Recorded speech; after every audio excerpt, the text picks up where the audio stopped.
नमस्कार प्रिय छात्रों। आराधना हिंदी साहित्य में आपका स्वागत है। आज हम पाठ 1 मातृभूमि भगवती चरण वर्मा जिसके कवि हैं। इस मातृभूमि कविता के कवि का संक्षिप्त परिचय कुछ इस प्रकार से है। भगवती चरण वर्मा जी का जन्म 30 अगस्त 1903 उन्नाव जिले उत्तर प्रदेश के सफीपुर गांव में हुआ था।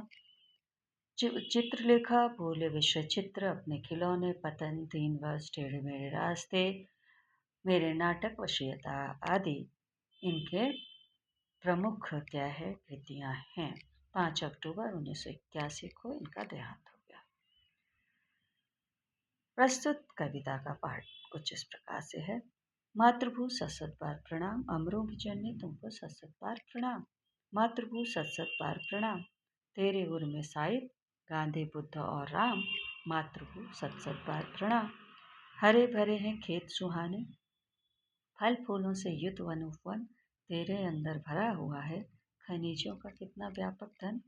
मुक्त हस्त तो बांट रही है सुख संपत्ति धन धाम। मातृभू सत बार प्रणाम, एक हाथ में न्याय पताका, ज्ञान दीप दूसरे हाथ में, जग का रूप बदल दे हे माँ। कोटि कोटि हम आज साथ में, गूंज उठे जय हिंद नाद से सकल नगर और ग्राम। मातृभू सत बार प्रणाम। आइए हम अब इसकी सरल व्याख्या करते हैं। मातृभूमि, मातृ यानी माता, मातृ का अर्थ होता है माता यानी माता। भू यानी भूमि, जिस भूमि में हमारा जन्म होता है उसे हम मातृभूमि कहते हैं। सत बार यानी 100 बार क्या कर रहे हैं? प्रणाम कर रहे हैं। प्रणाम का अर्थ होता है नमस्कार कर रहे हैं। 100 बार नमस्कार। कवि उस भारत भूमि को 100 बार प्रणाम कर रहे हैं। अमरों, जो कभी मरता नहीं, जिसका नाम अमर रहता है, कभी मरता नहीं है, उस कवि कह रहे हैं जननी यानी माता।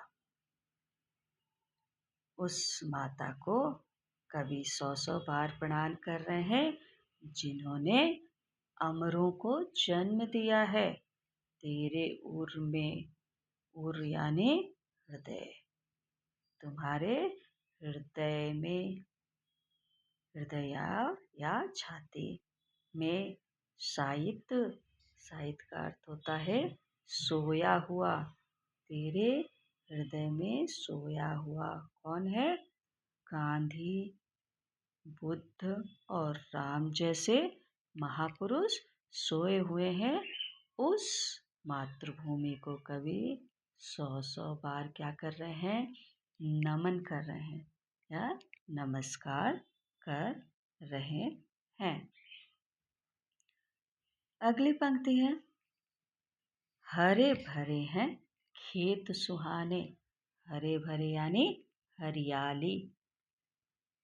हमारे खेतों में चारों तरफ क्या है? सुंदर हरियाली छाई हुई है। सुहाने यानी सुंदर, हरियाली छाई हुई है। फल यानी फ्रूट्स, फूलों यानी फ्लावर, युक्त माने भरा हुआ। वन यानी जंगल, चारों तरफ जंगलों में, उपवन में, बगीचों में, बगीचा में क्या है? फल फूलों से भरे हुए हैं। तेरे अंदर यानी पृथ्वी के अंदर, अंदर यानी भीतर, नीचे, पृथ्वी में, खनिजों यानी मिनरल्स, व्यापक यानी बहुत सारा, क्या है? धन धान्य क्या है? भरा हुआ है। मुक्त हस्त, मुक्त यानी खुले हाथ से, खुले हस्त यानी हाथ से आप क्या कर रही हैं? बांट रही हैं। बांटना यानी देना, सबको दे रही हैं। क्या दे रही हैं? सुख दे रही हैं। संपत्ति यानी संपदा दे रही, धन या रुपया पैसा दे रही हैं। धाम यानी द्वार, पैसा, रुपया सब कुछ बांट रही हैं, उसी मातृभूमि को कवि 100 बार प्रणाम कर रहे हैं। कवि कहते हैं कि देश की जो धरती है और खेत हैं वो हरे भरे हैं, वन उपवन से फूल फूलों से उगे हुए हैं, धरती के अंदर खनिज संपदा है, और हे माता तुम सभी को अपने खुले हाथों से उसे सारे सुख संपत्ति और धन धाम को बांट रही हो। मैं तुम्हें बार बार क्या कर रहा हूँ, नमन कर रहा हूँ, प्रणाम कर रहा हूँ। अंतिम पंक्ति, एक हाथ में न्याय रूपी पताका है। भारत माँ के एक हाथ में क्या है, एक हाथ में, देखिए भारत माँ के एक हाथ में न्याय रूपी क्या है, पताका है, यानी झंडा है, और दूसरे हाथ में दीपक है। दीप यानी दीपक, दिया है, किसका दिया है, ज्ञान का दिया है, जिससे आप क्या है, अंधकार रूपी अज्ञानता को दूर करने में सक्षम है।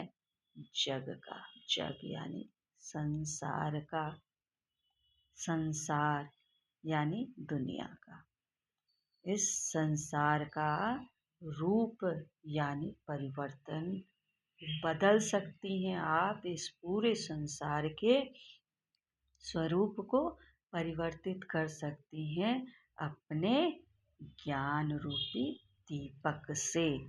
कोटि कोटि यानी करोड़ों लोग हैं, क्या है, सभी करोड़ों जनता जो है भारत के, वो आपके साथ हैं, और जय हिंद का नाद, नाद यानी नारा, जय जयकार, भारत माँ की जय जयकार चारों तरफ गुंजायमान है।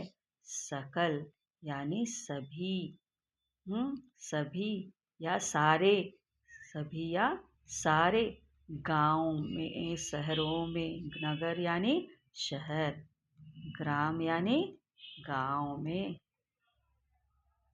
कवि क्या कह रहे हैं, कवि कहते हैं कि हे माता तुम्हारे एक हाथ में न्याय रूपी झंडा है और दूसरे हाथ में ज्ञान रूपी दीपक है, और इन दोनों हाथों से आप पूरे संसार को बदलने में सक्षम है। इसलिए कवि प्रार्थना कर रहे हैं कि आप इसे बदलिए। आप पूरे देश में करोड़ों लोग जो हैं आपके साथ हैं, और सबके मुख से जय हिंद का नारा गूंज रहा है। हर शहर और हर गांव में आपकी ही गुणगान हो रही है, जय जयकार हो रही है। हे माता मैं तुम्हें 100 बार क्या कर रहा हूँ, प्रणाम कर रहा हूँ।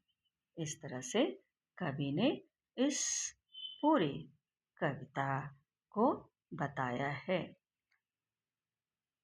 विद्यार्थियों, सरल इस भाषा को में अगर कोई त्रुटि रह गई है या आपके समझ में ना आया हो तो कृपया कमेंट करके हमें बताएं।